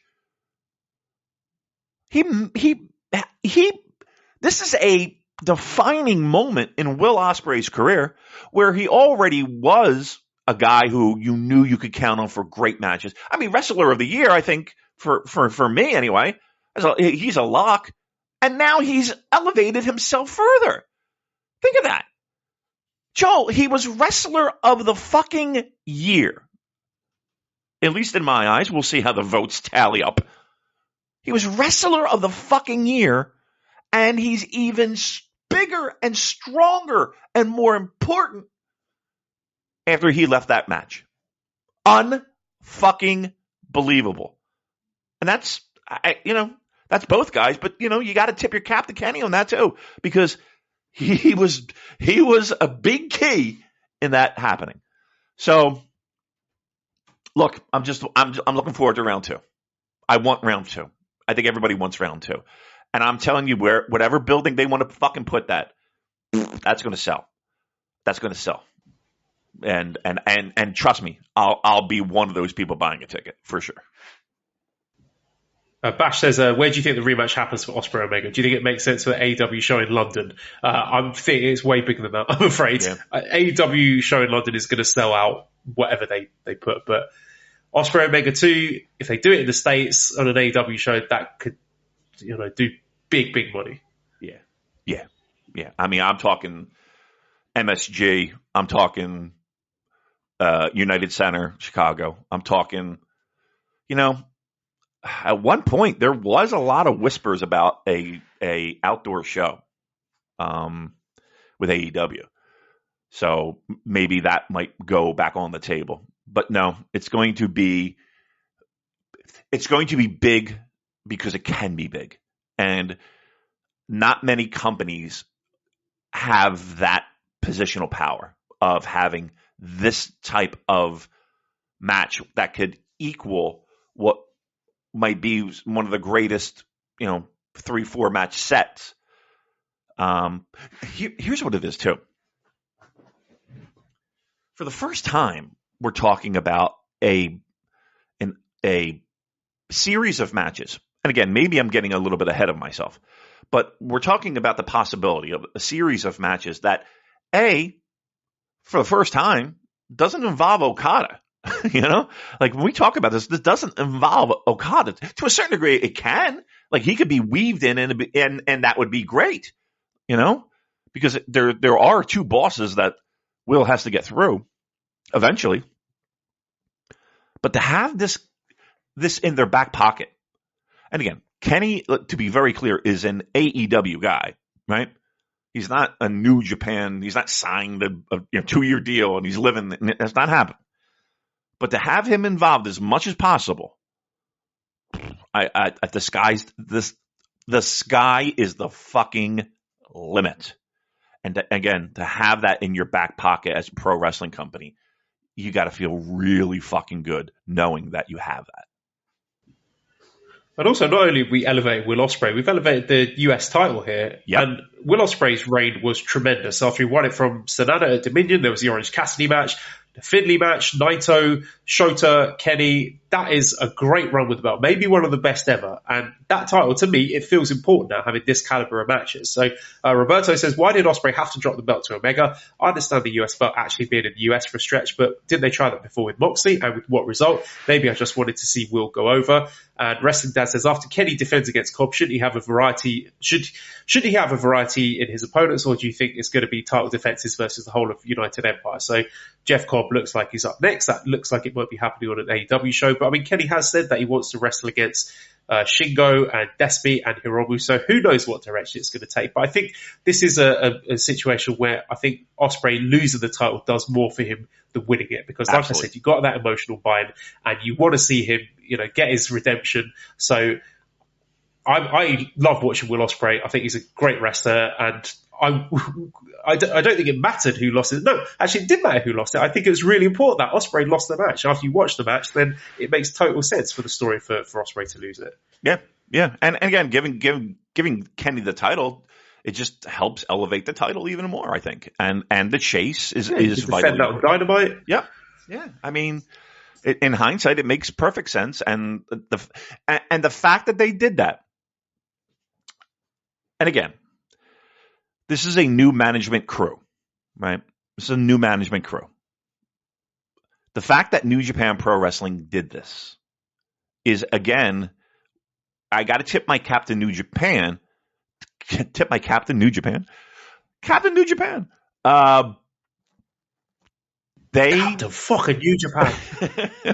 The fact that they said, okay, I mean, if that doesn't tell you that bygones have been, or bygones and water is under the bridge and let's make some money together, boy, I don't know what will. And you have to give both parties credit for a situation that didn't end on the best of terms. They figured it out. They worked it out. New Japan gave, the belt to Kenny. I think like that's not only is that a positive, but that is exciting. That is exciting. And we're making stars and I love it. I absolutely fucking love it. And look, in ring, just an outstanding fucking match, but I think the ramifications are even cooler. I think the ramifications are even cooler. Antonio says, you guys know that Kenny Omega won the US Championship, right? Yeah, I do remember that. So there was a rumor from Dave Meltzer that Kenny Omega did not re-sign with AEW, that his contract will expire in February. Will he re-sign with New Japan like Cody did with WWE, or stay with AEW to do New Japan gigs? I would lean more towards the latter. I think he'll stay with AEW, but I think we'll be seeing a lot more of Kenny Omega in New Japan this year, especially seeing how that match went at Wrestle Kingdom. I'm sure he is just chomping at the bit to get back over to Japan to do more of that. Yeah, I mean, it's got to be exciting for him. It's got to be exciting for him. I mean, everywhere he goes, he hits the ball out of the park. But that's got to feel good for him too. Kind of a little redemption for Kenny. Let me ask you a question. With this seemingly handshake between New Japan and Kenny, does this heighten chances of Kota Ibushi popping back? That was my hot take last week, wasn't it? I said I think we will get Ibushi versus Omega this year, and I think that's something that could, bringing Kenny back to the table. We saw Ibushi talking with, who was he with? Was he with Sugabayashi and Obari at the recent, what was it, the Ujima event? So, maybe that was just working out details of his release, or maybe they were saying, look, we got Kenny back at the table. You want to do something big here? Not just for the money, because it sounds like he's got plenty of his own money, but just in terms of creative fulfillment, who knows? There's so many possibilities now that Kenny Omega's back on board. It's amazing how one guy makes that, talk about the straw that stirs the drink. I mean, the possibilities now are I don't want to say endless, but boy, I mean. Do you think Ibushi's watching that at home going, no, I don't want any part of that. Not interested. Right. I don't think so. I honestly think that like a key to, at the very least, work on a amicable split, and maybe we'll see in a couple. Just let's just cool down the fucking temperature a little bit. And I think Kenny, the possibility of him working with the company again helps in that. I don't see how it hurts. I don't see I don't see it doing anything but helping. So, I mean, to me, that's exciting because there's another guy that, is sorely missed in my eyes, sorely missed. And if it's Kenny that makes him put on the trunks again and the boots, let's go for it. Let's fucking do it. Okay, let's move on to discuss the main event here, the IWGP World Heavyweight Championship match. Double main event, Kazuchika Okada, the winner of the G1 Climax, defeated the champion Jay White, 33 minutes, 3 seconds with a Rainmaker. So Kazuchika Okada becomes the IWGP World Heavyweight Champion. So we got all the Inoki visuals. We got Okada wearing his black trunks and Jay White in his white pants. They looked really angry. Okada looked angry. They were surprisingly short entrances after all the hubbub and the fanciness of the Omega and Ospreay entrances. There was relatively little fanfare for Okada and Jay White. Okada just came stomping out in his Inoki robe, just looking quite pissed off. And I don't know if that was a shoot or what, but he was just laying in the strikes really, really stiff in this match. Both of them were actually, but Okada in particular, he seemed to be working very, very snug. And I mean, this was a tricky one to rate because it came right after what is, one of the best wrestling matches I've ever seen. So we're still on the come down for that, and everyone was still talking about the Ospreay Omega match while this match was going on.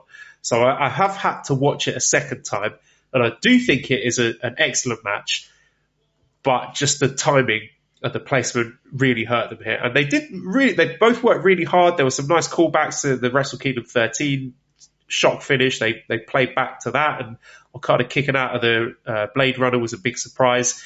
They escalated on that with them stealing each other's finishing moves. They did all the tribute spots with the Noki, the Enzigiri, the Cobra Flosion, and a Rainmaker that just turned Jay White inside out, just, lariating him out of his boots. It was tremendous. So it was a really, really good match, and maybe the best that the two of them have had together. It's certainly up in the top three, but like I said, very, very good. Was it good enough for the spot? I don't know. It's really hard for me to fault either of them for the effort or for the layout of the match. Like I said, probably the best match between them. And on any other Wrestle Kingdom, I think it would have been a fitting end to the show. But just because the bar had been raised so high by Ospreay and Omega, this one just fell flat at the time. Yeah, I mean, it did them no favors, that's for sure. I'm sure they were sitting in the back kind of doing a sigh, like, oh, what the fuck? How are we going to do this? So it's a tough spot to be in, yes. That being said, Wrestle Kingdom has a long history of having a match that you think cannot be topped, and then it's topped. And there are people that have had that happen, right? They had to follow Shinsuke and Ibushi. They had to follow Shinsuke and AJ Styles. They had to follow, I remember Wrestle Kingdom 11 people saying after the Tanahashi-Naito Intercontinental match, like, oh, there's no way Kenny and Okada are going to be topping that. And look what happened. Right. I mean, it can be done. So while I do agree with you that it's a tough spot to be in, the best of the best make it happen. Okada was in that mix multiple times. So if there is a loose end or a squeaky wheel or whatever you want to call it, that's Jay White. That's Jay White. Now, that is not to say Jay White is a bad wrestler. That is not to say Jay White is not worthy of that spot. By no stretch of the imagination am I saying that. But what I am saying is this. He is not a guy that's going to deliver a match that can top what we saw in the semi-main event. He is not Hiroshi Tanahashi. He is not Okada. He is not Naito. He is not Ibushi. He is Jay White. And Jay White has a ceiling. I'm sorry. He is a great pro wrestler. He is a great interview. He has charisma. He has a psychotic energy. Absolutely. He is a star. But I would not want him in that position because he can't deliver that. Sorry. And here's the thing. Not many people can. New Japan has been very blessed in the fact that they have had so many talented guys be able to do that. I can't put Jay in that category. I just can't. I don't think anybody can. And I think, unfortunately, when we talk about bars being set, Wrestle Kingdom main events have that bar. It's there. I'm sorry. We can ignore it, but it's there. And he isn't a guy that can make that move over that line. He is not a guy that can deliver a Wrestle Kingdom main event epic match. Period. That doesn't mean he's a bad wrestler, Joel. That just means that he's not one of 5, 6, 7 guys, maybe, that can do that. Whatever the reason is, he's just not.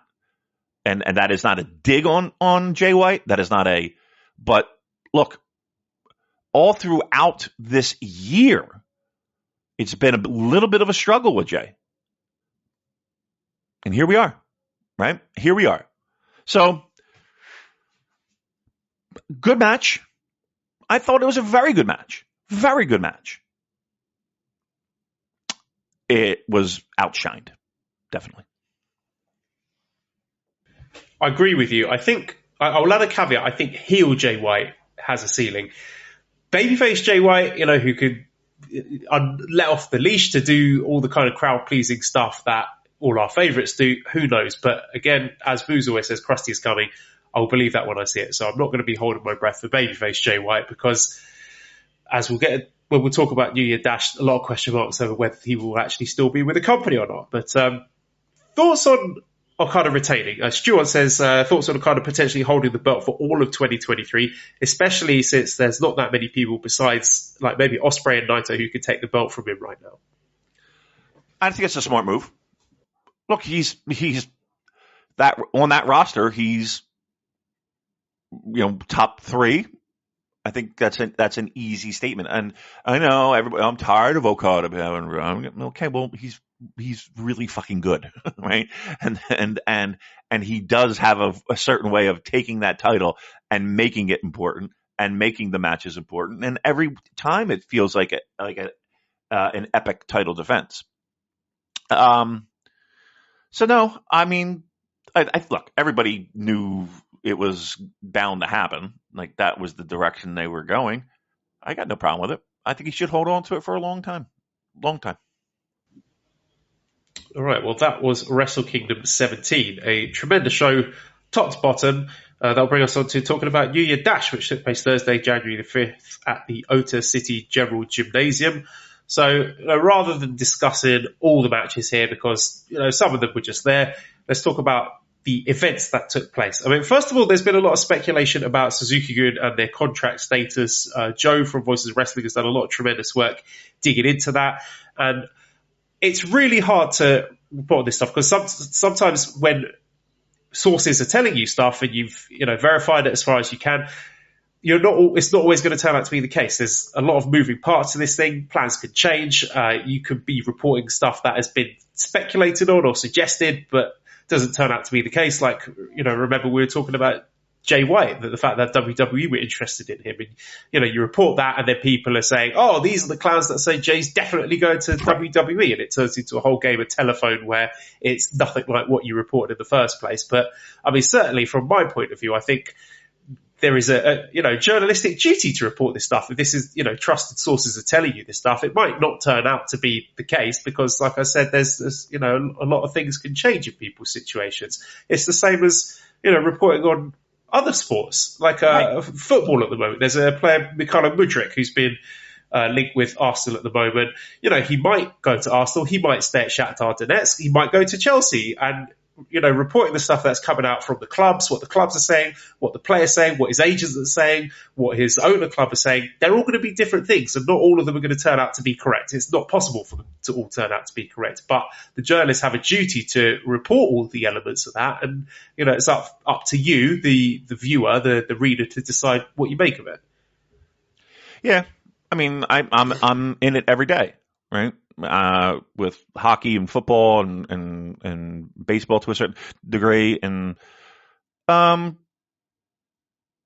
it's not like they're just throwing shit against the wall and hoping it sticks. We have people, they have people that they talk to, and we have people that we talk to. And, I'm sure other places have, people that they, everybody has people that they talk to.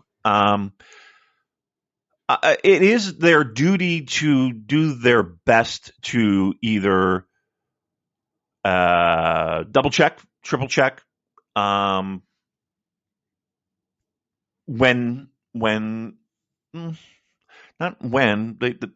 should be done. look, how many times have we been told stuff that we did not talk about on air?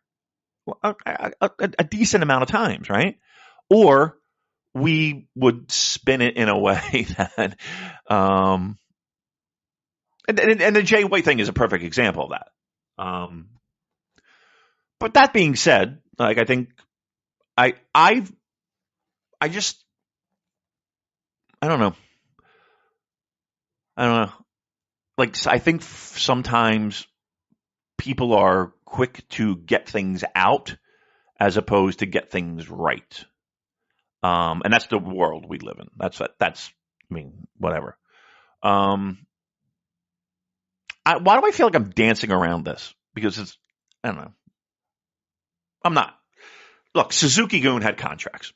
What do you want from us? They had them. They had them the entire tenure there. For multiple reasons why. They did. But again, we don't know when they're expiring, and we don't know if the people involved have accepted and agreed on extensions or new ones, or what the details of those contracts were. The whatever. There's a lot, like I keep saying, a lot of moving parts to this. Right. But there's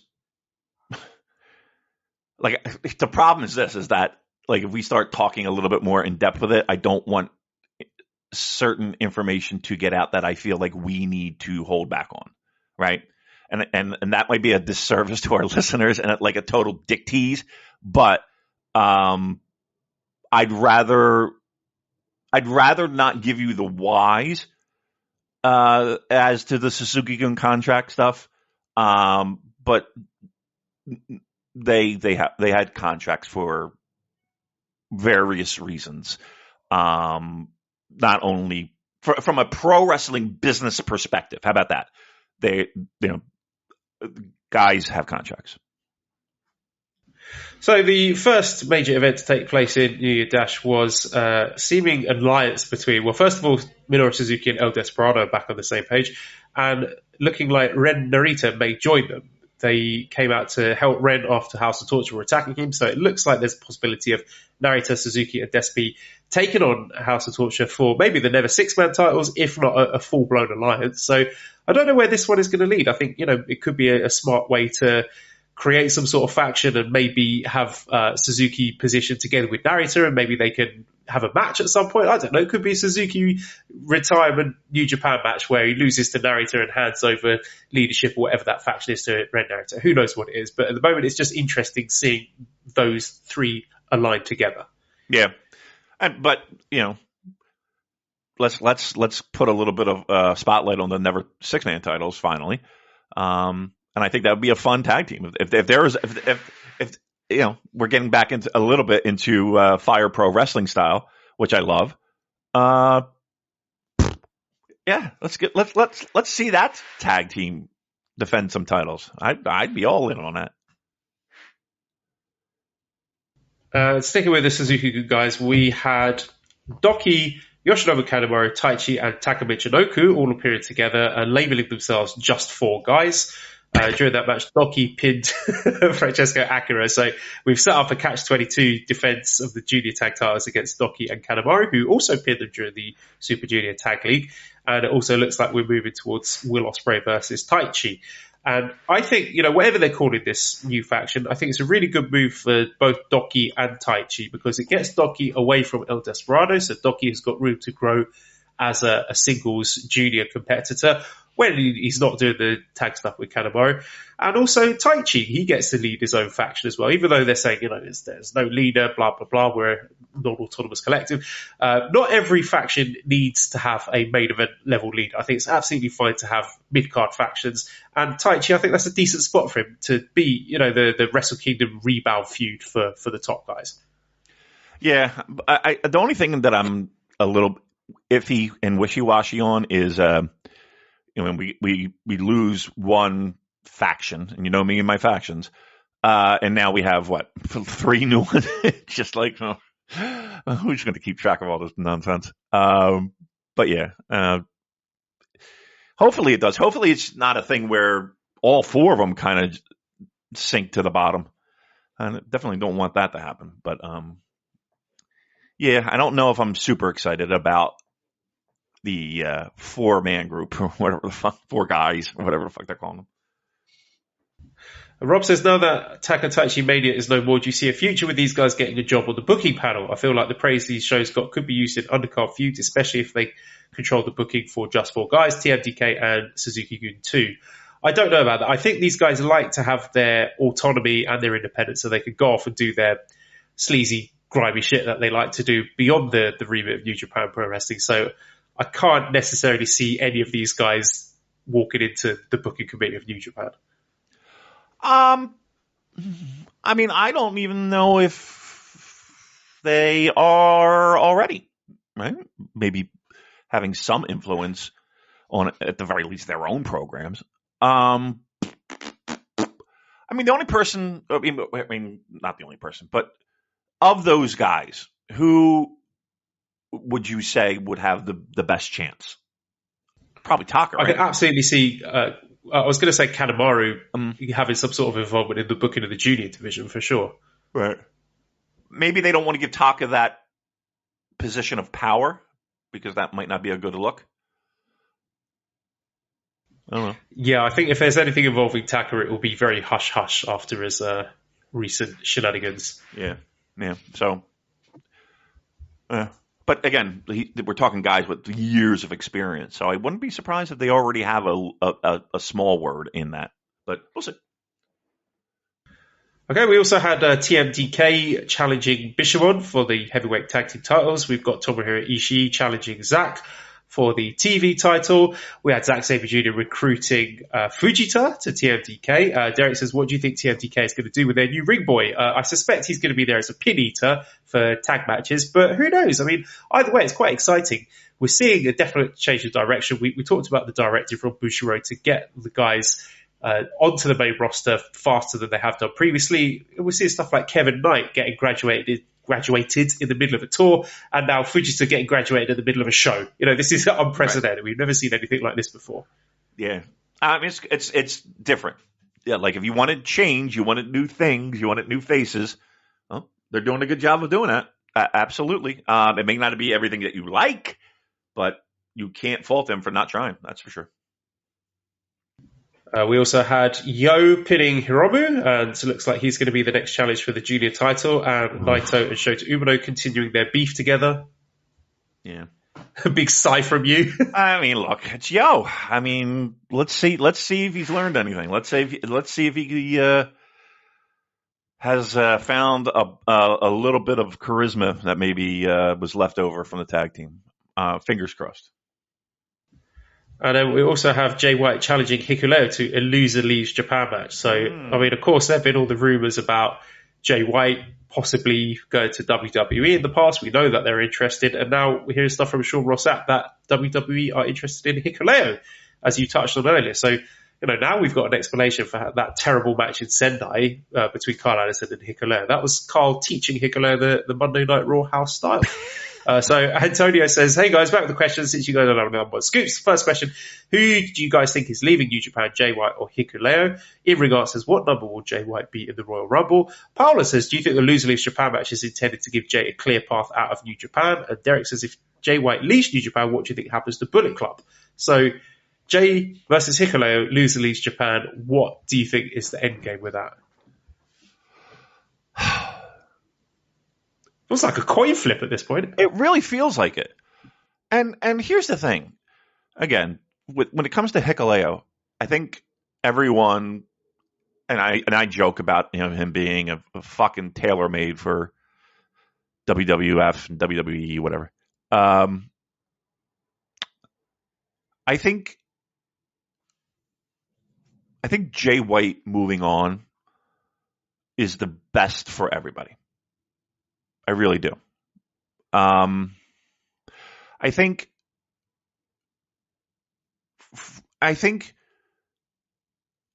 working that Jay White being Jay White in WWE seems like a really good fit, doesn't it? Like, doesn't it feel like he would just fucking thrive in that environment. So if I'm a betting man, I'm putting some money on Jay White losing. I'm also putting some money on maybe that's what gets, like, Jay White loses because Bullet Club fucked him over, right? And maybe that's the end of our show when it comes to Jay White's involvement in Bullet Club. But I don't know. Fucked over by new leader ELP or Kenta. I mean, again, I think that would benefit everybody. I really do. I think it would benefit everybody. Jay gets to go back to the States. Gets to he's a citizen, or at least he has a green card at this point. He's got a lovely piece of property, lovely partner that he tends the ground to. I think that's the best way to go. I think that's the, and not that I know that's the way they're going, but if you're asking my heart what I think is going to happen, I think that's what's going to happen.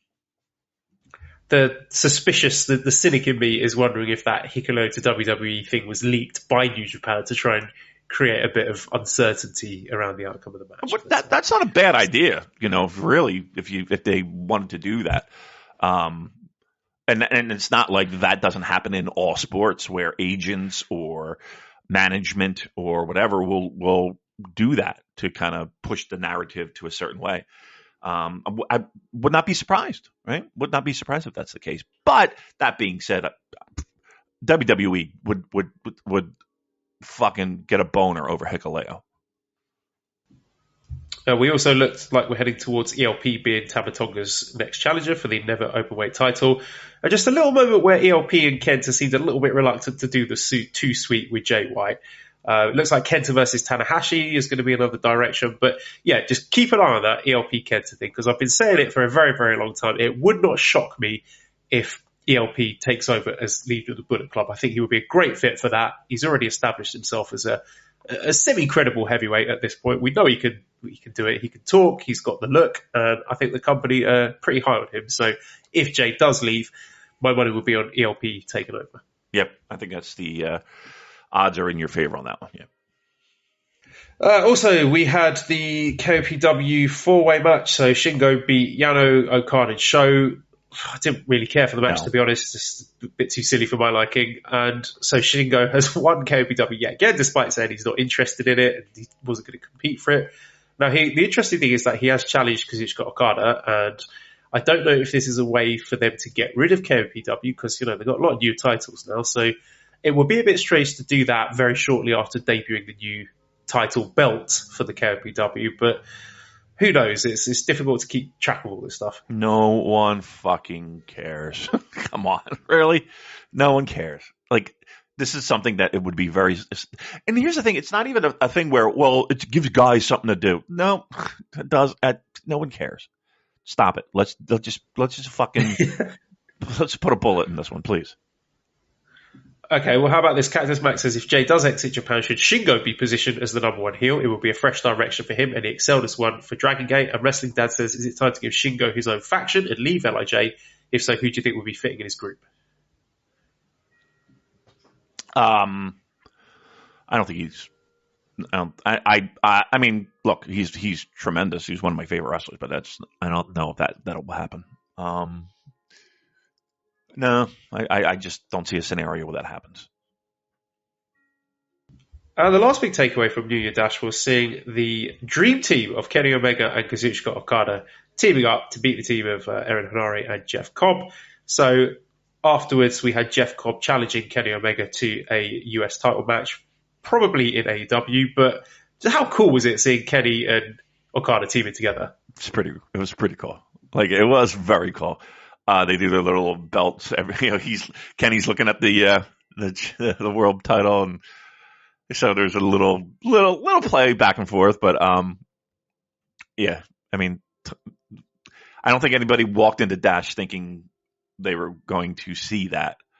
So that did make for a nice little close and a nice little surprise, that's for sure. We also have a card now for Wrestle Kingdom 17 in Yokohama Arena. This is Saturday, January 21st. So we have Kosei Fujita and Ryohei Oiwa against Taishi Ozawa and Yatsutaka Yano. Oscar Loiba and Tomohiro Ishii against Daiki Inaba and Masa Kitamiya. Takashi Sugiura, Satoshi Kojima, Toriyano, and Hiroshi Tanahashi against Gedo, El Phantasma, Kenta, and Naomichi Marufuji. El Desperado versus Yohei. Master Wato, Ryusuke Taguchi, Tiger Mask against Alejandro, Junta Miyawaki, and Amakusa.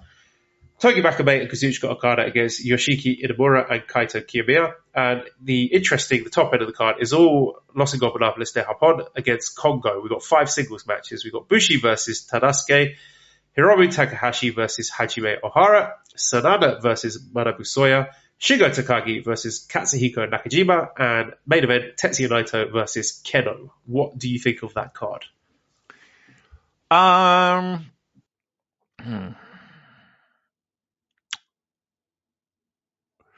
I don't know if, like, the 5 matches that you just rattled off, I think all of them will be decent to very good. Some have a chance to be incredible. I don't know how I feel about it.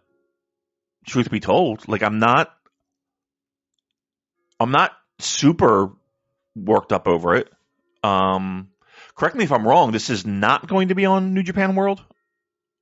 Yeah, I think it will be pay-per-view at first. How many buys do you think this thing's getting?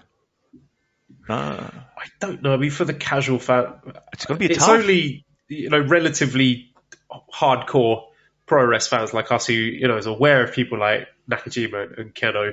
And those 2 matches are pretty sexy for me. Shingo versus Nakajima, Naito versus Keno. I love those, and I will plonk down my money just to see those 2. But I don't know, outside of the perverts like us, how much reach that's going to have. For the average US wrestling fan, I don't think it's going to be something that they're going to think, oh, I've got to see this one. Yeah. I mean, now again, unless it turns into something that's spectacular, people will go out of their way to watch. But yeah, you got to be a pretty hardcore pro wrestling fan, or if you're a Noah fan, this probably has a lot of interest. I don't know. Those matches sound good.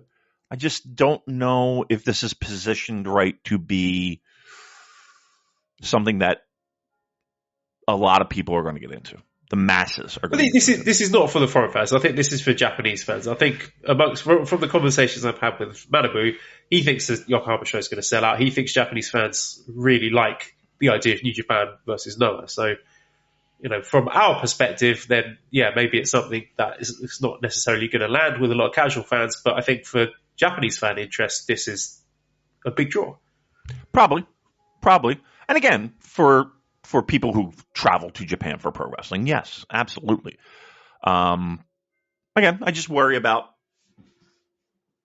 riding that momentum, right? Riding that momentum. And this is probably a good way to do that for a Japanese fan base, absolutely. But I just worry a little bit about others kind of hopping on that bandwagon. John Hernandez from Voices Wrestling says, do you think Naito might drop the main event to Keno? Hiromu and Shingo likely can't lose, and it doesn't make sense to send Nakajima and Keno out there to lose back-to-back. I will say this. I would just ask you all to remember who New Japan Pro Wrestling gave up for pinfalls at this event last year. Yep. It was Gedo, Taka Michinoku, Dick Togo, and Kanemaru. Yep. So when it comes to working with other Japanese promotions, New Japan don't always play nice. Yeah. So whilst to me it would make sense for Keno, who is extremely funny to me, he's a very angry PE teacher, it would make sense for him to beat Naito, and then maybe Naito goes to Noah to get his win back.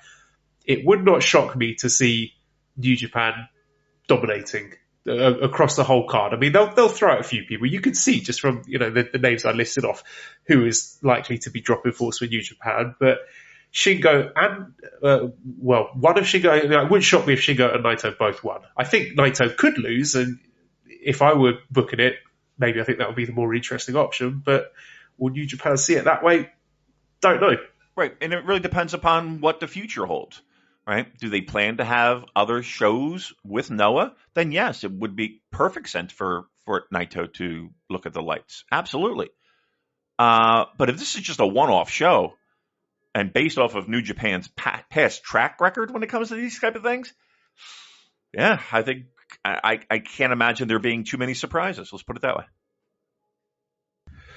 All right, we do have quite a lot of questions about sort of general things we're excited about for 2023, but I will save them for next week. So next week we'll take those questions and we will do our year-end awards. So we will leave it for this week, and I will direct you, dear listener, to redcircle.com/shows/super-j-cast if you want to show your appreciation for the podcast by making a monetary contribution. That is always appreciated.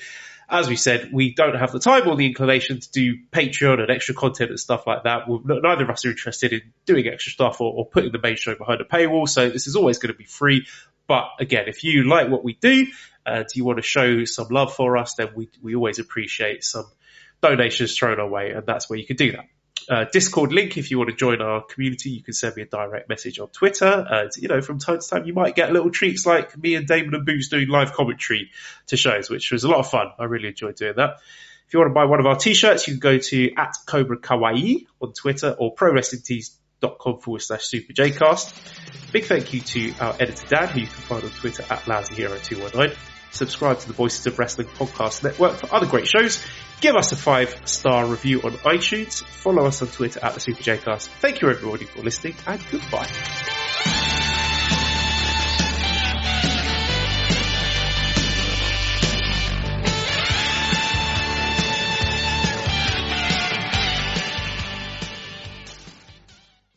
Hey guys, this is Keenan Thompson. I have a problem with you. Yes, you. None of y'all told me that AutoTrader has millions of new and used cars that I can shop from home. I thought we were friends. I put smiles on your face, but I'm not smiling. No one told me that with AutoTrader, a dealer can deliver cars to my home or that I could shop by price on AutoTrader. No one. Consider this friendship that you just learned we had officially over. Finally, it's easy. AutoTrader. Fact or myth? In the big game, the coin toss usually comes up heads.